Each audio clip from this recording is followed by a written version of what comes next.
If you're a cat owner, you've definitely seen this. You put down a full, fresh bowl of water, and they just completely ignore it. It's a common worry, for sure. But what if I told you it has absolutely nothing to do with them being picky? Today, we're going to uncover the secret hiding in your cat's water bowl. So, let me just ask you straight up, is your cat drinking enough water? It's a question that honestly keeps a lot of us up at night, and for a really good reason. The answer, though, isn't about the bowl. It's about something much, much deeper. You know, the first thing we all assume is that they're just being fussy. It's so easy to write it off as, oh, that's just cats being cats. But the truth? This behavior has almost nothing to do with them being picky. The real reason, well, it's a survival secret. It's an instinct that's been hardwired into their DNA for thousands of years. And understanding this ancient code is the absolute key to keeping them healthy and hydrated. So let's start with a number that really matters. And believe me, the stakes are high. According to vets, something like 70% of urinary problems in cats are linked directly to them not drinking enough water. That is a huge, staggering number that shows you just how critical this really is. So to really get this, we have to go back in time, way back. Because the cat curled up on your sofa right now, they share their most fundamental instincts with a hunter from the desert. Say hello to the Libyan wildcat. This is the ancestor of every single domestic cat on the planet. They evolved in the deserts of the Middle East, a place where standing water is incredibly hard to find and often pretty dangerous to drink.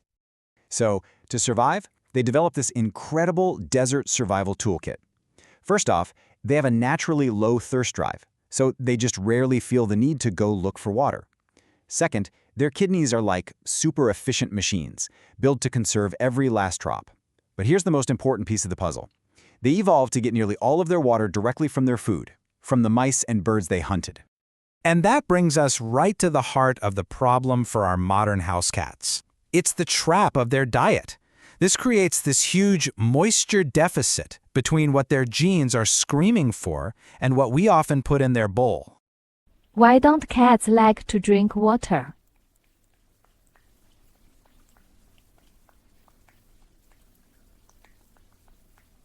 Let's just look at the numbers because they tell the whole story. A cat's natural prey, like a mouse, is about 75% water. Good wet food is right there with it, around 78%. But dry kibble?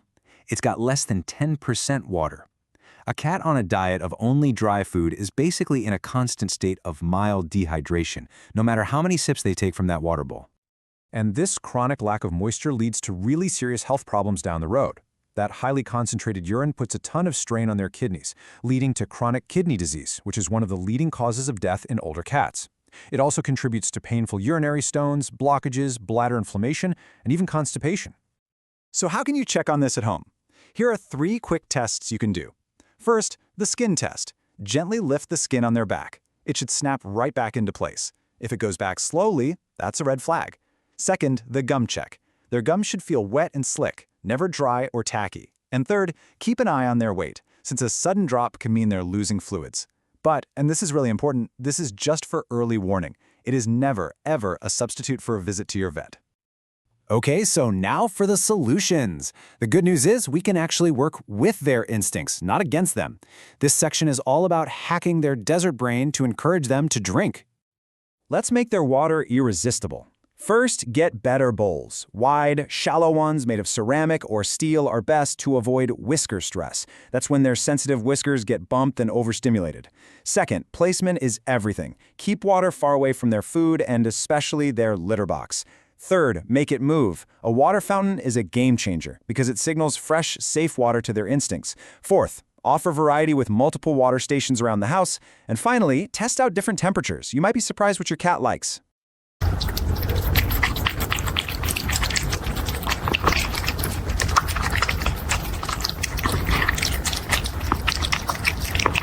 But while all those environmental tweaks are great, and they really do help, there is one single change that is more powerful than all the others combined. And it means we have to rethink our cat's core nutrition. I absolutely love this quote from veterinarian Dr. Lisa Pearson. She says, "Do cats survive on a diet of dry plant-based food? Yes. Do they thrive on it? No, they do not." That just hits the nail on the head, doesn't it? It perfectly captures the core problem with feeding a diet that ignores their biological needs. So how much water do they actually need? Well, the target is about 50 milliliters per kilogram of their body weight every day. For an average cat, that's about a full cup of water. Trying to get them to drink that much from a bowl alone is a massive uphill battle. And so this is the main takeaway. The single most effective, natural, and simple way to ensure your cat is properly hydrated is to incorporate moisture-rich wet food into their diet. It just works with their biology, delivering water the way their desert ancestors were designed to get it, through their meals. So this brings us to one final, powerful thought. Once you understand their ancient past, you can't see them the same way again. They aren't just pets, they're tiny, perfect desert hunters living in our modern world. And that leaves us with just one question to think about. How can we better respect that hunter living in our home? Thanks so much for tuning in.